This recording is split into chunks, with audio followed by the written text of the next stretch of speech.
ನಿಮ್ಗೆಲ್ರಿಗೂ ಕೂಡ ಗೊತ್ತಿದೆ ಆಗಸ್ಟ್ 11 ಬೆಂಗಳೂರಿನಲ್ಲಿ ಕಳೆದ ವರ್ಷ ನಡೆದಿದ್ದಂತ ಒಂದು ಘಟನೆ, ಅದು ಡಿಜೆ ಹಳ್ಳಿ ಕೆಜಿ ಹಳ್ಳಿಯಲ್ಲಿ ಏನ್ ನಡೆದಿತ್ತು ಅನ್ನೋದು ನಿಮ್ಗೂ ಕೂಡ ಗೊತ್ತಿದೆ. ಅವತ್ತಿನ ಸಂದರ್ಭದಲ್ಲಿ ಪೊಲೀಸ್ ಸ್ಟೇಷನ್ಗೆ ಬೆಂಕಿ ಹಚ್ಚಿದ್ರು, ಶಾಸಕರ ಮನೆಗೆ ಬೆಂಕಿ ಹಚ್ಚಿದ್ರು, ಸಾಕಷ್ಟು ಹಿಂದೂಗಳ ಮನೆಗಳಿಗೆ ಕಲ್ಲು ತೂರಾಟವನ್ನ ಮಾಡಲಾಗಿತ್ತು, ಧ್ವಂಸವನ್ನ ಮಾಡಿದ್ರು. ಅದೆಲ್ಲ ಘಟನೆ ಇನ್ನು ಮಾಸುವ ಮುನ್ನವೇ ಸೇಮ್ ಅದೇ ರೀತಿಯಾದಂತ ಒಂದು ಘಟನೆ ಹುಬ್ಬಳ್ಳಿಯಲ್ಲೂ ಕೂಡ ನಡೆದಿದೆ. ಅದು ಕೂಡ ಸೇಮ್ ರೀಸನ್, ಒಂದು ಪೋಸ್ಟ್ಗೋಸ್ಕರ, ಅದು ಒಂದು ಸಾಮಾಜಿಕ ಜಾಲತಾಣದಲ್ಲಿ ಪೋಸ್ಟ್ಗೋಸ್ಕರ ಇದು ನಡೆದಿದ್ದಂಥದ್ದು. ವಿವಾದಿತ ಪೋಸ್ಟ್ಗೆ ಬೆಂಕಿ ಉಂಡೆ ಆಗಿದೆ ಹುಬ್ಬಳ್ಳಿ ನಗರ. ವಿವಾದಿತ ಪೋಸ್ಟ್ನಿಂದಾಗಿ ಒಂದು ಗುಂಪಿನಿಂದ ಗಲಾಟೆ ಕೂಡ ನಡೆದಿರುವಂಥದ್ದು. ಇಡೀ ಹುಬ್ಬಳ್ಳಿ ಉದ್ವಿಗ್ನ ಆಗಿದೆ. ರಾತ್ರಿ ಇಡೀ ಧಗಧಗಿಸಿರುವಂಥದ್ದು. ನಿಷೇಧಾಜ್ಞೆಯನ್ನ ಕೂಡ ಜಾರಿ ಮಾಡಲಾಯಿತು.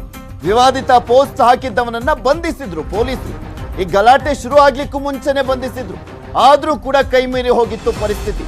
ಪೊಲೀಸರು ಬಂಧಿಸ್ತಾ ಇದ್ದಂತೆ ಠಾಣೆ ಮುಂದೆ ಜನ ಸೇರ್ಕೊಂತಾರೆ. ಅದಾದ್ಮೇಲೆ ಅವ್ರೇನ್ ಸುಮ್ಮನೆ ಬಂದಿರಲಿಲ್ಲ, ಜನ ಅಲ್ಲಿ ಬಂದಿದ್ದಂಥವ್ರು ಪುಂಡ ಪೋಖರಿಗಳು ಸುಮ್ಮನೆ ಬಂದಿರಲಿಲ್ಲ ಅಲ್ಲಿಗೆ. ಅಲ್ಲಿ ಲಾಂಗು, ಮಚ್ಚು, ಅದ್ರ ಜೊತೆಗೆ ದೊಣ್ಣೆ, ಕಲ್ಲು, ಇಟ್ಟಿಗೆ ಇದೆಲ್ಲವನ್ನು ಕೂಡ ಇಟ್ಕೊಂಡ್ ಬಂದಿದ್ರು. ಗುಂಪನ್ನ ಚದುರಿಸಲಿಕ್ಕೆ ಪೊಲೀಸರು ಲಾಠಿ ಚಾರ್ಜ್ ಮಾಡ್ತಾರೆ. ಪೊಲೀಸರ ಮೇಲೆ ಕಲ್ಲು ತೂರಾಟ ಮಾಡಲಾಗುತ್ತೆ. ಅದಾದ್ಮೇಲೆ ಸುಮಾರು 12ಕ್ಕೂ ಹೆಚ್ಚು ಜನ ಪೊಲೀಸರು ಗಾಯಗೊಳ್ತಾರೆ. ಬಸ್ಸು, ವಾಹನಗಳ ಮೇಲೆ ಕೂಡ ಕಲ್ಲು ತೂರಾಟ ಆಗುತ್ತೆ. ಮನೆಗಳ ಮೇಲೆ ಕಲ್ಲು ತೂರಾಟ ಮಾಡ್ತಾರೆ. ಅಷ್ಟೇ ಅಲ್ಲ, ದೇವಸ್ಥಾನದ ಮೇಲೆ ಕಲ್ಲು ತೂರಾಟವನ್ನು ಮಾಡಲಾಗುತ್ತೆ. ಆಸ್ಪತ್ರೆ ಮೇಲೂ ಕೂಡ ಅಷ್ಟೇ. ಉದ್ರಿಕ್ತ ಯುವಕರು ಹಳೆ ಹುಬ್ಬಳ್ಳಿಯ ದಿಡ್ಡಿ ಓಣಿಯಲ್ಲಿರುವಂತ ಆಸ್ಪತ್ರೆ, ಆಂಜನೇಯ ಸ್ವಾಮಿ ದೇವಸ್ಥಾನದ ಮೇಲೂ ಕೂಡ ಅದರೊಳಗೆ ನುಗ್ಗಿ ದಾಂಧಲೆಯನ್ನ ಮಾಡ್ತಾರೆ. ಪರಿಸ್ಥಿತಿ ನಿಯಂತ್ರಣಕ್ಕೆ ತರುವಂತ ನಿಟ್ಟಿನಲ್ಲಿ ಪೊಲೀಸರು ಕೂಡ ಸಾಕಷ್ಟು ಹರಸಾಹಸ ಪಡಬೇಕಾದಂತ ಪರಿಸ್ಥಿತಿ ನಿರ್ಮಾಣವಾಗಿತ್ತು ಹುಬ್ಬಳ್ಳಿಯಲ್ಲಿ.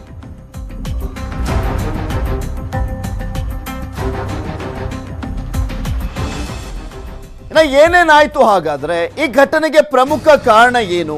ಯಾಕೆಂದ್ರೆ ಹುಬ್ಬಳ್ಳಿಯಲ್ಲಿ ಆದಂತ ಘಟನೆ ನಾನು ಹೇಳ್ತಾ ಇದ್ದೆ, ಡಿಜೆ ಹಳ್ಳಿ ಕೆಜಿ ಹಳ್ಳಿಯಲ್ಲಿ ಏನಾಗಿತ್ತು ಅದೇ ಇಲ್ಲೂ ಕೂಡ ಆಗಿರುವಂತದ್ದು ಅಂತ. ಏನಿಲ್ಲ ಆಗಿದ್ದು ಹಾಗಾದ್ರೆ? ಇಲ್ಲಿ ಮೇನ್ ರೀಸನ್ ಏನು ಅನ್ನುವಂಥದ್ದನ್ನ ಹೇಳ್ತಾ ಹೋಗ್ತೀನಿ. ನಿನ್ನೆ ಮಧ್ಯಾಹ್ನನೇ ವಿವಾದಿತ ಪೋಸ್ಟ್ ವೈರಲ್ ಆಗಿತ್ತು. ನಿನ್ನೆ ಮಧ್ಯಾಹ್ನವೇ ಆ ಹುಡುಗನನ್ನ ಅರೆಸ್ಟ್ ಮಾಡ್ತಾರೆ ಪೊಲೀಸರು. ಅರೌಂಡ್ ಒಂದು 6 ರಿಂದ 7 ಗಂಟೆ ಸುಮಾರಿಗೆ ಆ ಪೋಸ್ಟ್ ಅನ್ನ ಹಾಕಿದ್ನಲ್ಲ ಆ ಯುವಕನನ್ನ ಅರೆಸ್ಟ್ ಮಾಡಲಾಗುತ್ತೆ. ಆದ್ರೆ ಅಲ್ಲಿಗೆ ಸೈಲೆಂಟ್ ಆಗಲ್ಲ ಆ ಮುಸ್ಲಿಂ ಸಮುದಾಯದವರು, ಅಲ್ಲಿಗೆ ಸೈಲೆಂಟ್ ಆಗಲ್ಲ. ಸಂಜೆ 7:30ಕ್ಕೆ ಪೋಸ್ಟ್ ವಿಚಾರಕ್ಕೆ ಸಂಬಂಧಪಟ್ಟಂತೆ ಆಕ್ರೋಶ ಭುಗಿಲೇಳುತ್ತೆ. ಸಂಜೆ 7:30ಕ್ಕೆ ಮಸೀದಿ ಮುಂದೆ ಜಮಾವಣೆ ಆಗ್ತಾರೆ. ಎಲ್ಲಾ ಮಸೀದಿಗಳಿಗೆ ವಿಚಾರವನ್ನ ರವಾನೆ ಮಾಡಲಾಗುವಂಥದ್ದು. ರಾತ್ರಿ 10 ಗಂಟೆ ಮಸೀದಿಯಲ್ಲಿ ಜನರು ಜಮಾವಣೆ ಆಗ್ತಾರೆ. ಅಲ್ಲಿ ಪ್ರಾರ್ಥನೆಗೆ ಅಂತ ಸಾಕಷ್ಟು ಜನ ಬಂದಿರ್ತಾರೆ. ಈ ಸಂದರ್ಭದಲ್ಲಿ ಇದೇ ವಿಚಾರ ಚರ್ಚೆ ಆಗ್ಬಿಡುತ್ತೆ. ಅಲ್ಲಿ ಅಂದ್ರೆ ಹೊರಗಡೆ ಬರ್ತಿದ್ದ ಹಾಗೆ ಇದೇ ವಿಚಾರ ಚರ್ಚೆ ಆಗುತ್ತೆ. ಅಲ್ಲಿ ಸಾಕಷ್ಟು ಜನ ಗುಂಪು ಸೇರಿರ್ತಾರೆ. ಅಟ್ ಎ ಟೈಮ್ ಒಂದೇ ಸಲ 3 ರಿಂದ 4 ಸಾವಿರ ಜನ ಜಮಾವಣೆ ಆಗ್ತಾರೆ. ಯಾಕೆಂದ್ರೆ ಇದೆಲ್ಲವೂ ಕೂಡ ಅಷ್ಟು ಈಸಿಯಾಗಿ ಆಗುವಂಥದ್ದಲ್ಲ. ಪ್ರೀ ಪ್ಲಾನ್ಡಾ ಅನ್ನುವಂಥ ಪ್ರಶ್ನೆ ಕೂಡ ಈಗಲೂ ಕೂಡ ಇದೆ. ಅಷ್ಟು ಜನ ಒಂದೇ ಸಲ ಬಂದು ಸೇರ್ತಾರೆ ಅಂದ್ರೆ ಪ್ರೀ ಪ್ಲಾನ್ಡಾ ಅನ್ನುವಂಥ ಪ್ರಶ್ನೆ ಬರುತ್ತೆ.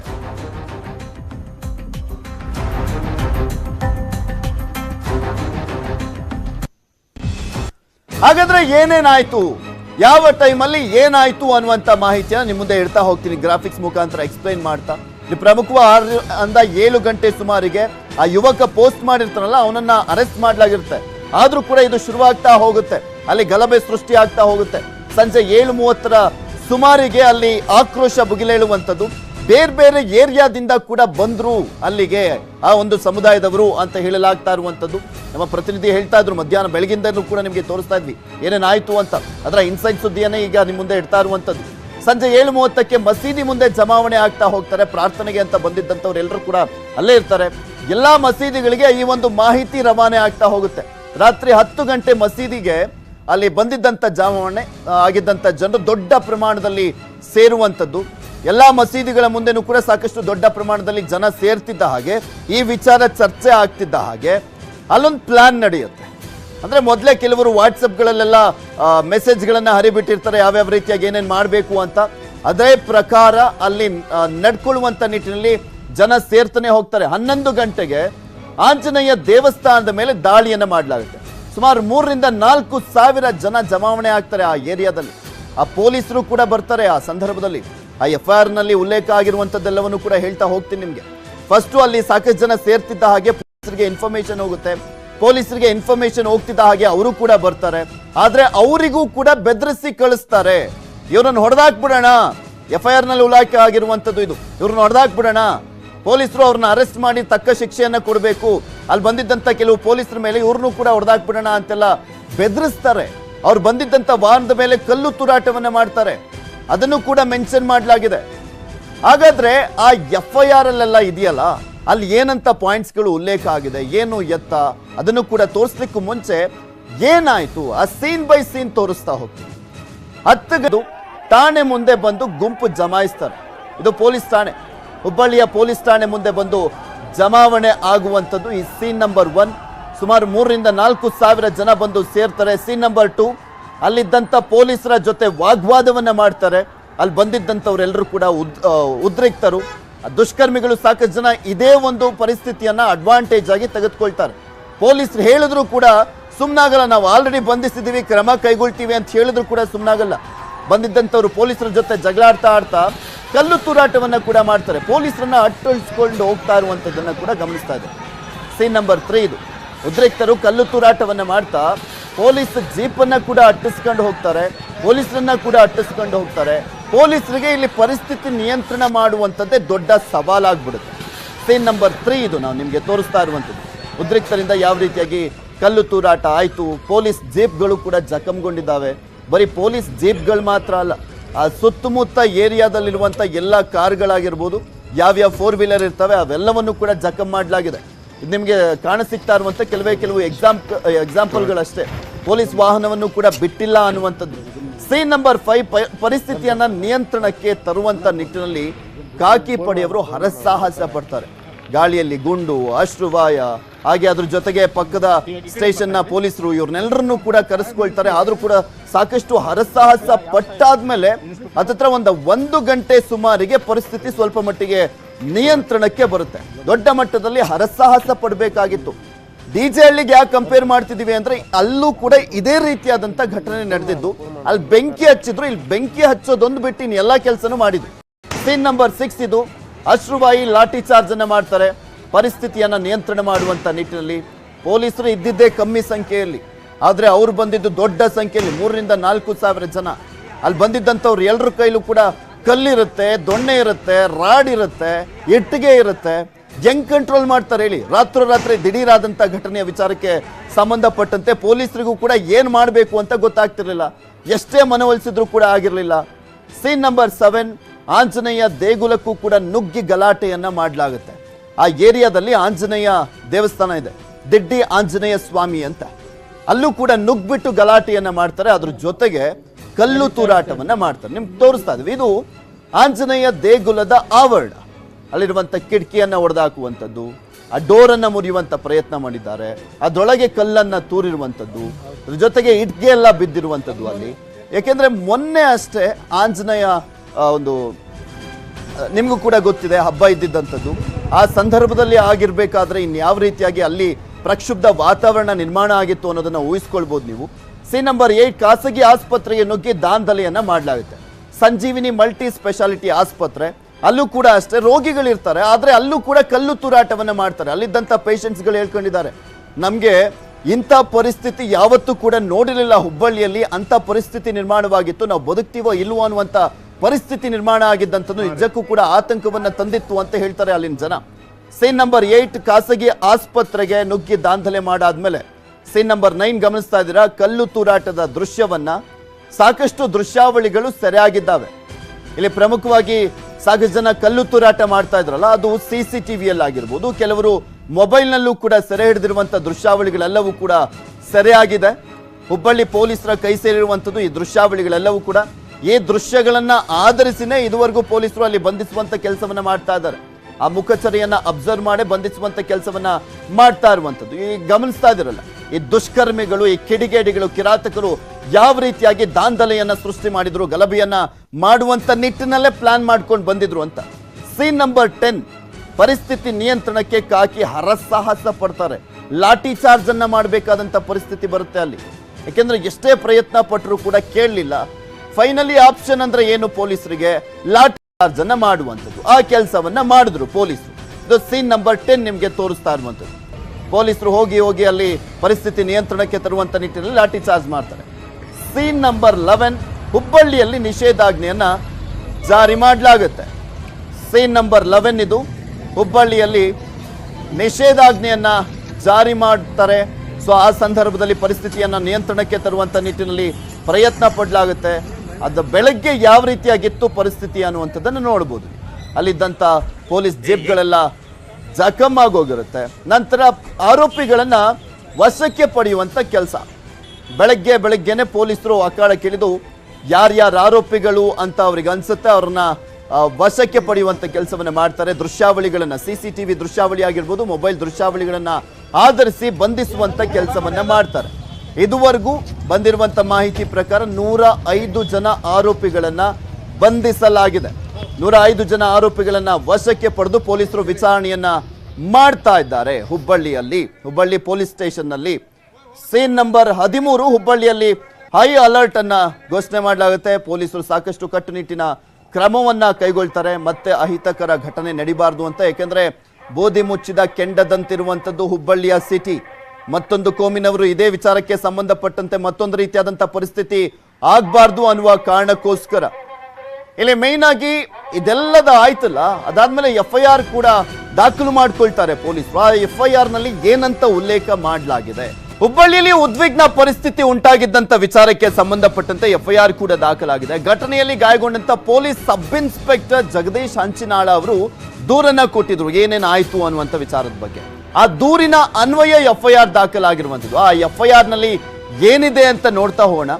ರಾತ್ರಿ 10:30ಕ್ಕೆ ಪೊಲೀಸರಿಗೆ ಕರೆ ಬರುತ್ತೆ. ರಾತ್ರಿ 10:30ಕ್ಕೆ ಹಳೆ ಹುಬ್ಬಳ್ಳಿಯಲ್ಲಿ ಜನ ಸೇರಿರುವಂತ ಮಾಹಿತಿ ಹೋಗುವಂಥದ್ದು. ಪೊಲೀಸ್ ವಾಹನದಲ್ಲಿ ತೆರಳ್ತಾರೆ ಪೊಲೀಸರು. ಅಲ್ಲಿ ಮಾಹಿತಿ ಬರ್ತಿದ್ದ ಹಾಗೆ ಅರವಿಂದ್ ಕ್ರಾಸ್ ನಲ್ಲಿ ಭಾರಿ ಜನಸ್ತೋಮ ಸೇರಿರ್ತಾರೆ. ಅವಾಗ ರಾತ್ರಿ 11 ಗಂಟೆ ಸಮಯ ಆಗಿತ್ತು. ಇದು FIR ನಲ್ಲಿ ಉಲ್ಲೇಖ ಆಗಿರೋದು. ಸುಮಾರು 100ರಿಂದ 150 ಮಂದಿ ಸುತ್ತುವರೆದಿದ್ರು. ಅಲ್ಲಿ ಅವರ ಕೈಯಲ್ಲಿ ಕಲ್ಲು, ಕಟ್ಟಿಗೆ, ಬಡಿಗೆ ಇವೆಲ್ಲವೂ ಕೂಡ ಇತ್ತು. ವಿವಾದಿತ ಪೋಸ್ಟ್ ಹಾಕಿದವನನ್ನ ಅರೆಸ್ಟ್ ಮಾಡಿಲ್ಲ ಅಂತ ಆಕ್ರೋಶ ವ್ಯಕ್ತಪಡಿಸ್ತಾ ಇದ್ರು. ಅಲ್ಲಿನ ಜನರನ್ನ ನೋಡಿ ನಾವು ಮತ್ತೆ ಅವರನ್ನ ಸಮಾಧಾನ ಪಡಿಸುವಂತ ನಿಟ್ಟಿನಲ್ಲಿ ಮುಂದಾದ್ವಿ. ಆದ್ರೆ ಅವ್ರ ಮಾತನ್ನ ಕೇಳಿಲ್ಲ. ವಾಹನ ಹತ್ತಿ ಎಲ್ಲ ಡೋರ್ ಅನ್ನ ಕ್ಲೋಸ್ ಮಾಡಿದ್ವಿ. ಅಲ್ಲಿ ಸೇರಿದಂತ ಜನರು ಕೊಂದು ಬಿಡಬೇಡಿ ಇವ್ರನ್ನ ಅಂತ ಹೇಳ್ತಾ ಇದ್ರು. ನಮ್ಮ ವಾಹನದ ಗಾಜನ್ನ ಪುಡಿ ಮಾಡಿದ್ರು. ವಾಹನ ಹತ್ತಿ ಎಲ್ಲ ಡೋರ್ ಅನ್ನ ಕ್ಲೋಸ್ ಮಾಡಿದ್ವಿ. ಅದು ನಮ್ಮನ್ನ ಕೊಲೆ ಮಾಡುವಂತ ಉದ್ದೇಶ ಆ ವಿಚಾರಕ್ಕೆ ಸಂಬಂಧಪಟ್ಟಂತೆ ಉಲ್ಲೇಖ ಆಗಿದೆ. ನಮ್ಮ ಕರ್ತವ್ಯಕ್ಕೆ ಅಡ್ಡಿ ಮಾಡುವಂತ ಉದ್ದೇಶ ಇತ್ತು ಅವರಿಗೆ. ನಮ್ಮ ವಾಹನದ ಗಾಜನ್ನ ಪುಡಿ ಮಾಡಿದ್ರು. ನಮ್ಮನ್ನ ಕೊಲೆ ಮಾಡುವಂತ ಉದ್ದೇಶ ಅವ್ರಿಗಿತ್ತು ಅಂತ ಮೆನ್ಷನ್ ಮಾಡಲಾಗಿದೆ. ಅಂದ್ರೆ ಪೊಲೀಸರು ಹೋದಂತ ಸಂದರ್ಭದಲ್ಲೇ ಅವರಿಗೆ ಭಯ ಇತ್ತು. ಅಲ್ಲಿ ಅವರಿಗೆ ಭಯವನ್ನ ಹುಟ್ಟಿಸಿದ್ರು. ಯಾಕೆಂದ್ರೆ ಆ ಪೊಲೀಸರ ಒಂದು ವಾಹನವನ್ನೇ ಜಖಮ್ ಮಾಡಲಾಗಿತ್ತು. ಅಲ್ಲಿ ಪೊಲೀಸ್ ವಾಹನವನ್ನ ಜಖಮ್ ಮಾಡೋದ್ರ ಜೊತೆಗೆ ಪೊಲೀಸರನ್ನ ಕೂಡ ಹೊಡೆದಾಕ್ಬಿಡಿ, ಇವರನ್ನ ಕೊಂದ್ಬಿಡಿ ಅಂತೆಲ್ಲ ಹೇಳ್ತಾ ಇದ್ರು ಅಂತ ಪೊಲೀಸರ FIR ನಲ್ಲಿ, ಅಂದ್ರೆ ದೂರು ಕೊಟ್ಟಂತ ಆಧಾರದ ಮೇಲೆ FIR ದಾಖಲು ಮಾಡಲಾಗಿದೆಯಲ್ಲ, ಅದರಲ್ಲಿ ಉಲ್ಲೇಖ ಆಗಿರುವಂತದ್ದು ಇದೆಲ್ಲವೂ ಕೂಡ.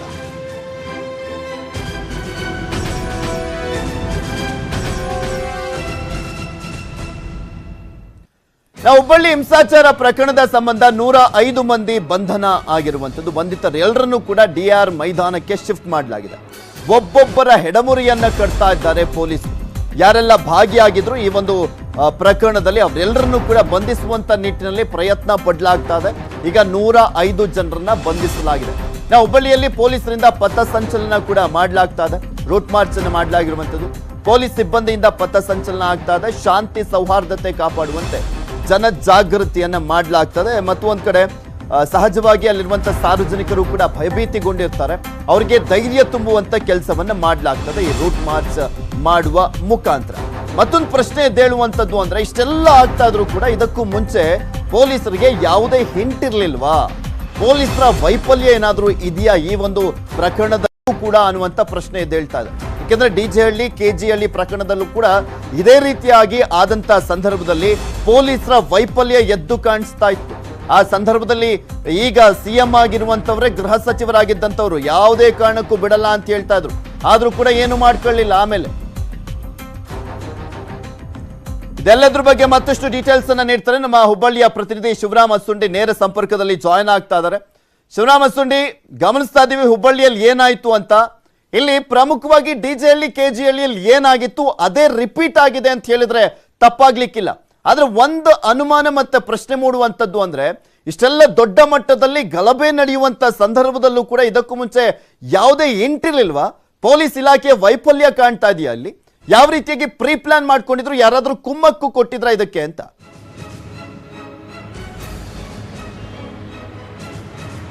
ಪೃಥ್ವಿರಾಜ್, ಖಂಡಿತ ಈಗೇನು ನಿನ್ನೆ ನಡೆದಂತಹ ಬೆಳವಣಿಗೆಗಳನ್ನು ಗಮನಿಸಿದಾಗ ಖಂಡಿತ ಈ ಅನುಮಾನಗಳು ಬಂದೇ ಬರುತ್ತೆ. ಯಾಕೆಂದರೆ ಇವತ್ತೇನು ನೂರಕ್ಕೂ ಹೆಚ್ಚು ಮಂದಿನ ವಶಪಡಿಸ್ಕೊಂಡಿದ್ದಾರೆ. ಅದರಲ್ಲಿ AIMIM ಕಾರ್ಪೊರೇಟರ್ ಗಂಡನ್ನು ಸಹ ವಶಪಡಿಸಿಕೊಳ್ಳಲಾಗಿದೆ. ಜೊತೆಗೆ ಇಲ್ಲೇನು ಗಲಭೆಕೋರರು ಇದ್ದರು, ಆ ಗಲಭೆಕೋರರಲ್ಲಿ ಹೆಚ್ಚು ಕಡಿಮೆ ಹಳೆ ಹುಬ್ಬಳ್ಳಿಗೆ ಸೇರಿದವರೆಲ್ಲ ಬಹುತೇಕರು ಕಡಿಮೆ, ಹೊರಗಿನಿಂದ ಬಂದವರ ಸಂಖ್ಯೆನೇ ಹೆಚ್ಚಾಗಿತ್ತು. ಹೀಗಾಗಿ ಎಲ್ಲೋ ಒಂದು ಕಡೆ ವ್ಯವಸ್ಥಿತವಾಗಿ ಪಿತೂರಿ ಮಾಡಿಕೊಂಡೇ ಅಲ್ಲಿಗೆ ಬಂದಿದ್ದರು ಮತ್ತು ದಾಳಿ ಮಾಡಲಿಕ್ಕೆ ಕಲ್ಲು, ಬಡಿಗೆ ಇತ್ಯಾದಿಗಳನ್ನು ತೊಗೊಂಡು ಬಂದಿದ್ದರು ಅನ್ನೋ ಒಂದು ಅನುಮಾನಗಳು ಸಹ ವ್ಯಕ್ತವಾಗಿದ್ದಾವೆ. ಮತ್ತು ಏನು ಇದಕ್ಕೆ ರಾಜಕೀಯ ಕೆಲವೊಂದು ಸಂಘಟನೆಗಳಿರ್ಬೋದು ಮತ್ತು ಕೆಲವೊಂದು ರಾಜಕೀಯ ಪಕ್ಷಗಳು ಸಹ ಕುಮ್ಮಕ್ಕು ಕೊಟ್ಟಿದ್ದಾವೆ ಅನ್ನೋ ಒಂದು ಅನುಮಾನಗಳು ಸಹ ವ್ಯಕ್ತವಾಗ್ತಾ ಇದ್ದಾವೆ. ಈ ಹಿನ್ನೆಲೆಯಲ್ಲಿನೇ AIMIM ಕಾರ್ಪೊರೇಟರ್ ಗಂಡನ್ನು ವಶಪಡಿಸಿಕೊಳ್ಳಲಾಗಿದೆ ಮತ್ತು ಏನು ಅನುಮಾನ ಬಂದ ಎಲ್ಲ ಬಹುತೇಕರನ್ನ ವಶಪಡಿಸಿಕೊಳ್ಳಲಾಗಿದೆ. ಇದರ ಜೊತೆಗೆ ಇನ್ನೂ ಒಂದು ಮುಖ್ಯವಾಗಿ ಏನಂದರೆ ಪೊಲೀಸರ ಇಂಟೆಲಿಜೆನ್ಸಿ ಫೇಲ್ಯೂರ್. ಯಾಕೆಂದರೆ ಈಗ ಹುಬ್ಬಳ್ಳಿ ಅಂದ ಕೂಡಲೇ ಭಾಳಷ್ಟು ಸೆನ್ಸಿಟಿವ್ ಏರಿಯಾ ಮತ್ತು ಈ ಹಿಂದೆ ಈದ್ಗಾ ಮೈದಾನದ ವಿವಾದ ಆದಂಥ ಸಂದರ್ಭದಲ್ಲೂ ಮತ್ತು ಸಾಕಷ್ಟು ಕಮ್ಯುನಲ್ ಕ್ಲಾಶ್ ಆಗಿದ್ದವು. ಹೀಗಾಗಿ ಇಲ್ಲಿ ಏನಂದರೆ ಅತಿ ಸೂಕ್ಷ್ಮ ಪ್ರದೇಶ ಹುಬ್ಬಳ್ಳಿ ಆಗಿದೆ. ಇಷ್ಟೆಲ್ಲ ಇದ್ದರೂ ಸಹ ಈ ರೀತಿ ಒಂದು ಕಿಡಿಗೇಡಿ ಕೃತ್ಯ ಎಸಗಿದಾಗ ಅವನ್ನು ವಶಪಡಿಸಿಕೊಂಡ ನಂತರ ಏನು ಬೆಳವಣಿಗೆ ಆಗುತ್ತೆ ಅನ್ನೋದ್ರ ಬಗ್ಗೆ ನಿರ್ಲಕ್ಷ್ಯ ವಹಿಸಿದ್ದೇ ಈ ಘಟನೆಗೆ ಕಾರಣ ಅಂತ ಆರೋಪ ಮಾಡಲಾಗ್ತಾ ಇದೆ. ಮತ್ತು ಮೇಲ್ನೋಟಕ್ಕೆ ಅದು ಅನಿಸುತ್ತೆ. ಯಾಕಂದರೆ ಈಗ ರಾತ್ರಿ ಸಾವಿರಾರು ಜನ ಅಲ್ಲಿ ಪೊಲೀಸ್ ಠಾಣೆ ಎದುರು ಜಮಾ ಆಗ್ತಾರಂದ್ರೆ ಇಂಟೆಲಿಜೆನ್ಸಿ ಫೇಲ್ಯೂರ್ ಇದ್ದೇ ಇದೆ ಅನ್ನೋ ಒಂದು ಆರೋಪ ಕೇಳಿ ಬರ್ತಾ ಇದೆ. ಹೀಗಾಗಿ ಎಲ್ಲ ಒಂದು ಕಡೆ ಇದೇನದು ಇಂಟೆಲಿಜೆನ್ಸಿ ಫೇಲ್ಯೂರ್ ಜೊತೆಗೆ ಒಂದು ವ್ಯವಸ್ಥಿತ ಷಡ್ಯಂತ್ರ, ಕೆಲವೊಂದು ಕಾಣದ ಕೈಗಳು ಇದ್ರ ಹಿಂದೆ ಇದಾವೆ ಅನ್ನೋ ಒಂದು ಮಾತು ಕೇಳಿ ಬರ್ತಾ ಇದೆ. Prithviraj, okay, thank you Shivarama Sundi ನಿಮ್ಮೆಲ್ಲ ಡೀಟೇಲ್ಸ್ಗಾಗಿ. ಈ ಘಟನೆ ಆಗ್ತಿದ್ದ ಹಾಗೆ ವಾಟ್ಸಪ್ ಸ್ಟೇಟಸ್ ಹಾಕ್ತಿದ್ದಂತೆ ಗಲಾಟೆ ಆರಂಭ ಆಗ್ತಿದ್ದ ಹಾಗೆ ಈ ವಿಚಾರಕ್ಕೆ ಸಂಬಂಧಪಟ್ಟಂತೆ ಆರಗ ಜ್ಞಾನೇಂದ್ರ ಅವರು ಮಾತನಾಡಿದ್ದಾರೆ, ನ್ಯೂಸ್ 18 ಜೊತೆನೆ ಮಾತನಾಡಿದ್ದಾರೆ. ಅವ್ರು ಏನ್ ಹೇಳಿದ್ರು, ಅವರು ಕೂಡ DJ ಹಳ್ಳಿ KG ಹಳ್ಳಿಯ ಲಿಂಕ್ ಅನ್ನ ಕೊಟ್ಟಿರುವಂತದ್ದು, ಏನ್ ಮಾತನಾಡಿದ್ರು ನೋಡೋಣ. ಸರ್, ನಿನ್ನೆ ಒಬ್ಬ ಯುವಕ ತನ್ನ ಸ್ಟೇಟಸ್ನಲ್ಲಿ ಏನೋ ಹಾಕಿದ್ದ ಅನ್ನೋ ಕಾರಣಕ್ಕಾಗಿ ಕಂಪ್ಲೇಂಟ್ ಕೊಟ್ಟಿದ್ದಾರೆ. ತಕ್ಷಣ ಪೊಲೀಸರು ಕಾರ್ಯಪ್ರವೃತ್ತರಾಗಿ ಆ ಯುವಕನನ್ನು ಕರ್ಕೊಂಡು ಬಂದು ಅರೆಸ್ಟ್ ಮಾಡಿ ಕಾನೂನು ಕ್ರಮ ತಗೊಂಡಿದ್ದಾರೆ. ಸ್ಟೇಷನ್ನಿಗೆ ಮುತ್ತಿಗೆ ಹಾಕಿದ್ದಾರೆ. ರಾತ್ರಿ ಅವ್ರನ್ನ ಚದುರಿಸುವಂಥ ಪ್ರಯತ್ನ, ಅವ್ರ ಜೊತೆಗೆ ಸೌಹಾರ್ದಯುತವಾಗಿ ಮಾತಾಡಿ ಚದುರಿಸುವಂಥ ಎಲ್ಲ ಪ್ರಯತ್ನ ನಡೆದಿದೆ. ಆದರೆ ಬಲವಂತವಾಗಿ ಅದನ್ನ ಸ್ಟೇಷನ್ಗೆ ನುಗ್ಲಿಕ್ಕೆ ಪ್ರಯತ್ನ ಮಾಡಿ ಕಲ್ಲುಗಳನ್ನು ಎಸೆದು ಪೊಲೀಸ್ ವಾಹನಗಳಿಗೆ ಸ್ವಲ್ಪ ಜಖಂ ಮಾಡುವಂಥ ಎಲ್ಲ ಕೆಲಸಗಳು ನಡೆದಿದೆ. ಸುಮಾರು 8-9 ಪೊಲೀಸರ ಸಹಿತ ಇನ್ಸ್ಪೆಕ್ಟರ್ ಒಬ್ಬರು ತುಂಬ ಗಂಭೀರವಾಗಿ ಗಾಯಗೊಂಡಿದ್ದಾರೆ. ಪೊಲೀಸರು ಎಲ್ಲ ರೀತಿ ಕ್ರಮ ತಗೊಂಡಿದ್ದಾರೆ. ಬೇರೆ ಬೇರೆ ಭಾಗದಿಂದ ಕೂಡ ಫೋರ್ಸ್ ತರಿಸಿ ಬಂದೋಬಸ್ತನ್ನು ಮಾಡಲಾಗಿದೆ. ವಾತಾವರಣ ಕಂಟ್ರೋಲ್ನಲ್ಲಿ. ಪೂರ್ವ ನಿಯೋಜಿತ ದಾಳಿ ಅಂತ ಅನ್ಸುತ್ತೆ KG ಹಳ್ಳಿ DJ ಹಳ್ಳಿ ಅನ್ನೋ ಇದ್ರ ಪ್ರಕಾರ ನೋಡಬೇಕು. ಅದೇ ರೀತಿಯ ಒಂದು ದಾಳಿ ಇದು. ಪೊಲೀಸರು ಎಲ್ಲ ರೀತಿಯಿಂದ ವಿಚಾರಣೆ ಮಾಡ್ತಾ ಇದ್ದಾರೆ. ಯಾವುದೇ ಧರ್ಮದವರು, ಯಾವುದೇ ಜಾತಿಯವರು ಕೂಡ ಕಾನೂನು ಕೈಗೆ ತಗೊಂಡ್ರೆ ಖಂಡಿತವಾಗೂ ಬಿಡೋದಿಲ್ಲ. ಸರಿಯಾದ ಮೆಸೇಜ್. ಸಹಜವಾಗಿ ಈ ರೀತಿಯಾದಂತ ಪ್ರಕರಣಗಳು ಆದಂತ ಸಂದರ್ಭದಲ್ಲಿ ಈ ಗೃಹ ಮಂತ್ರಿಗಳು ಈ ರೀತಿಯಾಗಿ ಸ್ಟೇಟ್ಮೆಂಟ್ ಕೊಟ್ಬಿಡ್ತಾರೆ, ನಾವು ಹಂಗ್ ಮಾಡ್ಬಿಡ್ತೀವಿ ಹಿಂಗ್ ಮಾಡ್ಬಿಡ್ತೀವಿ ಅಂತ. ಆದ್ರೆ ಅದೇ ರೀತಿಯಾದಂತ ಪ್ರಕರಣಗಳು ಈ ಹಿಂದೆ ಆದಂತ ಸಂದರ್ಭದಲ್ಲಿ ನೋಡಿದ್ರೆ ಆ ಪ್ರಕರಣಗಳಲ್ಲಿ ಯಾವುದೇ ರೀತಿಯಾದಂತ ಡೆವಲಪ್ಮೆಂಟ್ಸ್ ಅನ್ನುವಂಥದ್ದೇ ಆಗಿರೋದಿಲ್ಲ. ಹಾಗೆ ಶಿಕ್ಷೆಯನ್ನ ಕೊಡಿಸುವಂತ ನಿಟ್ಟಿನಲ್ಲೂ ಕೂಡ ಕಂಪ್ಲೀಟ್ ಆಗಿ ಫೇಲ್ಯೂರ್ ಆಗಿರ್ತಾರೆ. ಹೇಳಿದ್ರು ಇದಕ್ಕೂ ಮುಂಚೆ ಗೃಹ ಸಚಿವರಾಗಿದ್ದಂತ ಬಸವರಾಜ ಬೊಮ್ಮಾಯಿ ಅವರು, ಸಾರ್ವಜನಿಕ ಆಸ್ತಿ ಪಾಸ್ತಿಯನ್ನ ಯಾರು ನಷ್ಟ ಮಾಡ್ತಾರೆ ಅವರಿಂದನೇ ಅವರ ಆಸ್ತಿಯನ್ನ ಜಪ್ತಿ ಮಾಡುವ ಮುಖಾಂತರ ಭರಿಸುವಂತದ್ದನ್ನ ನಾವು ಮಾಡ್ತೀವಿ. ಉತ್ತರ ಪ್ರದೇಶದಲ್ಲಿ, ಮಧ್ಯಪ್ರದೇಶದಲ್ಲಿ ಇರುವ ರೀತಿಯಲ್ಲೇ ನಮ್ಮಲ್ಲೂ ಕೂಡ ಕಠಿಣ ಕಾನೂನುಗಳನ್ನ ತರ್ತೀವಿ ಅಂತ ಹೇಳ್ತಾರೆ. ಬರೀ ಹೇಳಿಕೆಗೆ ಮಾತ್ರ ಸೀಮಿತ. ಬರೀ ಅಧಿಕಾರದಲ್ಲಿ ಇರುವಂತ ಸಂದರ್ಭದಲ್ಲಿ ಸುಮ್ಮನೆ ಎಚ್ಚರಿಕೆ ಕೊಡುವಂತ ಕೆಲಸವನ್ನ ಮಾಡ್ತಾರೆ ಬಿಟ್ರೆ ಮತ್ತೆ ಕಂಪ್ಲೀಟ್ ಆಗಿ ಫೇಲ್ಯೂರ್ ಆಗುವ ಕೆಲಸವನ್ನೇ ಮಾಡಲಾಗ್ತದೆ ಈ ಸರ್ಕಾರ. ಅದರಲ್ಲೂ ಸ್ಪೆಷಲಿ ಈ ಗೃಹ ಸಚಿವರು ಕೂಡ ಅದನ್ನೇ ಮಾಡ್ತಾರೆ. ಇವತ್ತಿನ ಇನ್ಸೈಡ್ ಸ್ಟೋರಿ ನೋಡ್ತಾರೆ ನ್ಯೂಸ್ 18 ಕನ್ನಡ. ಜಾಲ ನಮ್ಮದು, ಬಲ ನಿಮ್ಮದು.